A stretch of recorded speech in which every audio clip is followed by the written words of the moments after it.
crafters, welcome to Paulette's Pretty Paper Crafts. Today is day 11 of Kathy Racoosin's 30-day color challenge. She actually colored an image from Purple Onion, and I don't have that. I thought I would pair some quick coloring, or so I thought, with a project that I've got coming up that I really need to work on because it's due. My project is due in a week. So I'm making a banner for my grandbaby's 3rd birthday. We are doing a farm theme, and so I pulled all of my little animal dies, and let's see, are my Copics in here? Maybe you can zoom in and catch those colors if you need to know what they are. I think the most important thing is to use what you have. You know, I started out with the Bics and have a ton of Bics because once I started coloring with those, I realized that I liked coloring with those, and then ended up graduating to the Copics. The cool thing about alcohol markers is it does not matter what brand you have. They will all play together. I've got a Pro marker, I've got Copics, I've got Bics, and they will all work together. So use what you have. You do not have to use the colors that I use.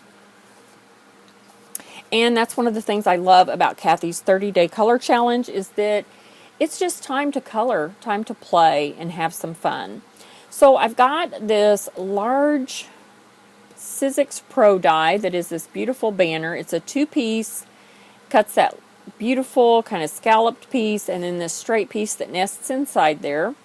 For my quick coloring, I chose to color this kind of picnic table, gingham type feel in here. And also this is doing double duty. It's crunching down my white space, so I don't have to fill all of that space with a die cut or something. So I just used a ruler and did 1.5 inches and 1.5 inches and just, you know, kind of eyeballed that across the banner pieces. I've also got a barn piece that I will be using, and this is actually an AccuCut arrow die, and I just cut the 3 points off of it to give it kind of a barn shape. I have created a better barn shape than this, but I couldn't find it at the moment, and this is what I did on the fly, and it'll be fine. This little window is a magnetic movers and shapers, that little hinged window. This door is actually a Pretty Pink Posh die, and I just made a hinge for it. And this had a very weak place, so I made a hinge for it as well to support that. Just cut at my big Quartet paper chopper some white cardstock. These aren't even the same. This is skinnier down here than it is up here, but overall I don't think people will notice, and just glued those on there. Did a little bit of doodling for some bolts, and I think that'll be really cute. I think it's going to hang at the bottom of the center piece. Then I pulled all my animal die cuts. Let's start with the pig. This is a Provo Craft die, and I think these actually came in sets. I will have to pick all of that cardstock out of there because that's going to end up inhibiting the die. These acted like a Thinlit die. I cut them on the magnetic platform. And my first pigs were pretty sad. The eyes cut out of the die. So the eye holes cut out of the die, the nose holes cut out of the die, and it just threw me. I tried to poke my Bic black pen through there, and it bled, and then I came in and tried to salvage that by drawing in the eyelashes, and I had colored the tail red, and these things just did not work out. So I will give those to Millie. She loves little die cuts to play with. So I went back and redid this. I cut the upper layer in a lighter pink and actually ended up elevating each layer with some double-sided poster foam, and that just worked much better. I did use a punch this little 3/8 inch punch, which is a Studio G. This came out of the $1 bin at Michael's, and glued that behind the nose and behind the pig before I put the double-sided foam in there. I am so pleased with these. I did doodle on them with the bright pink marker. I outlined the dark pink layer, the ears, and that little tuft of hair. And then I did a little swoosh on the ears, the cheeks, and the front of the body, and some black for the hooves. And oh, I did the dark pink on the tail too. And I'm very pleased with those. I used a fine line pen to give him some little eye marks, and I think those are just cute as can be. I have the Sizzix, what's it called? Chicken and Eggs and Rooster. Now, I actually altered these dies. They had all these extra cutting blades in them, and they're of no use to me whatsoever. I don't know if you can see on this one, there is a very wide blade between the top of the head and this little top knot thing. And I just used some needle nose pliers and pulled that straight up out of the die. It was the same thing for the chicken. There was one separating the head from that, one separating the head from the body, and one separating the feet from the body.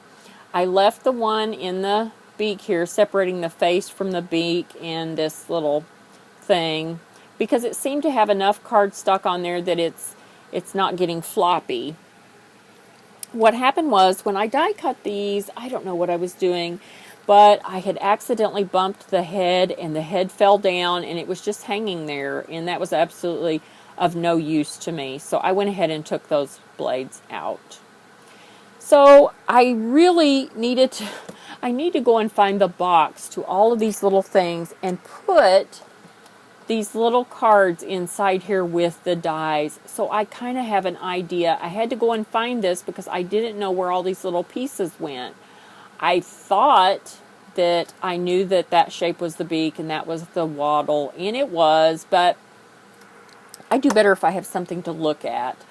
So I just kind of faked it on the hen and ended up raising the head up, and I just think these turned out really cute. I kind of went a little nutso with kind of the purples and stuff, but I wanted these to be really fun, colorful roosters, and I think they turned out pretty cute. Same thing for the hens. I just colored all these little bits in and just drew in stuff. I cut the head off of an extra hen body and the wing off of an extra hen body. Actually, these wings do cut through and lift up, but I just wanted that extra dimension that's not going to collapse back down. So I think those turned out pretty cute too. And then I have this cow. My cows were the saddest of all. This is a Sizzix Sizzlit die, jumping cow, and I've colored him before, but I don't remember how I did it. I'm sure it was probably before I had the Copic markers, so I may have just colored him with some washable Crayola Kids markers, which are sometimes a little bit more forgiving. And I ended up actually adding, drawing in some little bits with the ears, and you know, again, these dies have all these extra blades. You can see all of the blades on here. I think the idea with some of these things is that you would cut them in many different colors of cardstock. Like you would cut a pink, you would cut a black, whatever color you're going to use on here. And then you would cut these pieces out because they're just holding on by just maybe a 1/16 of an inch. And then you would glue them back onto the base piece.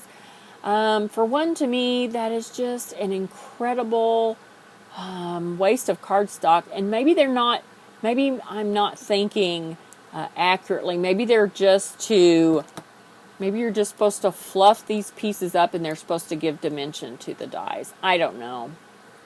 So I cut the heads off of some of my cows and raised them up on some of my other cows, but I think these will be fine.